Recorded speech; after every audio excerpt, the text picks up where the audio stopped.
recovery is not going to happen overnight. It's likely that even with the reinvestment package that we're putting forward, even with the measures that we're taking, things could get worse before they get better. I want everybody to be realistic about this. All right, well, Congressman Ron Paul has an even more sobering message. We are at an economic dead end. He joins me on the phone. Congressman, what do you mean economic dead end? What's happening? Well, we're doing all the things that we shouldn't be doing, so therefore we can't get out of this. Now, Barack Obama is right. Be prepared. It's going to get a lot worse. But I don't see the end of this, because we continue to do exactly the things that we did that got us into this mess by spending too much, borrowing too much, inflating too much, depending on the government to regulate us, and pretending that they'll always take care of us, they'll always bail us out, they'll always provide insurance. So we're just doubling and tripling our efforts. So therefore, the end point is unknown, but I'm afraid the end point will be the destruction of the dollar, because we've literally now have guaranteed trillions and trillions of dollars, and nobody even knows. We're working real hard to try to get more information from the Fed, exactly what the commitments have been and where the money is and what they're going to do. But all this effort, there's been no restoration of confidence, and I think we're on a dead-end street. I wonder, though, what do you make, and I hate to hit you broadside with this, Congressman, of this plan now where they want to, I think, if I'm interpreting it correctly from our friends at the Wall Street Journal, set up a modern-day Resolution Trust Corporation, only this time for sick banks.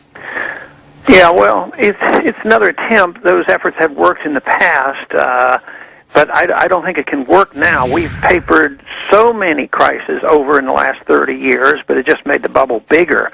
So I think this is so different, and everybody is sensing this. I mean, we've gone through some tough times in our lifetime, in our history, in our depression and wars and inflation of the 70s, but there's something very, very sinister going on, and another organization isn't going to work. Another bailout isn't going to work, and I think that's what is frightening to so many people.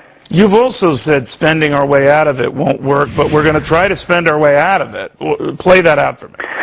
But the only thing that they have left is spending, and that is and Congress keeps appropriating money, and they give it to the Treasury. Then they wonder where the money's going, and they play that game. But the bigger amount is coming from the Federal Reserve.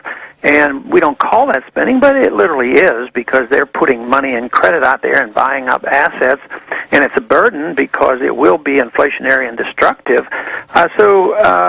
It's not. It can't work, because we want to move back to the place where individuals are making decisions, where credit is allocated through the market, not where politicians are doing it. Today, he talked about wind power. Now, I really am fascinated with wind power, and I think it's pretty neat.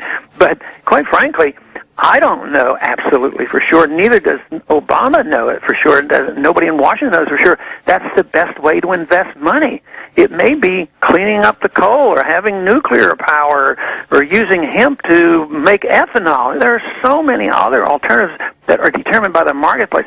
Once you embark on this system where politicians and bureaucrats can make these decisions and be correct, then we're doomed. And we've been doing too much of that already. That's how we got into this mess. But saying, well, we've really messed up, we want the government and the politicians to make more decisions than ever before, and think that we're going to get out of this mess by doing exactly the things that got us into it. Well, you know what's interesting, too? It'd be a kick, wouldn't it, if this whole green push turns out to be the wrong strategy, period, and yet we've embarked on spending potentially trillions on this road to nowhere, you know? Well, I think we're already suffering from it. You know, there was a lot of big effort to do these hybrids. Right. And, what's the price of oil today? $35, a barrel. So maybe that was malinvestment. I think it probably was. And here, all of a sudden, nobody wants the hybrids anymore. They're not buying them. So the people that regulated the car companies and made them do some of these things and make the mistakes, they're taking over the car companies. Let me step back to solve our problem. Right. Let me. You mentioned earlier that responding to Barack Obama, talking about the economy. I think he said, I'm paraphrasing here, Congressman, things are going to get worse before they get better. He might in fact be right on that, but there have been a number of critics who have said he's got to tone that down, because it might justify spending a lot of money to fix the problem, but it's scaring the heck out of everyone. What do you make of that? Well, I think he knows how bad it is, and he is preparing people. And if in 6 months things aren't going well, he doesn't want to. I mean, I think he'd be foolish to say in 6 months I can solve all this problem, or 1 year. I actually think it's okay to be honest, and he is being honest about it's going to get worse. But I think he's confused as to think that he can create jobs.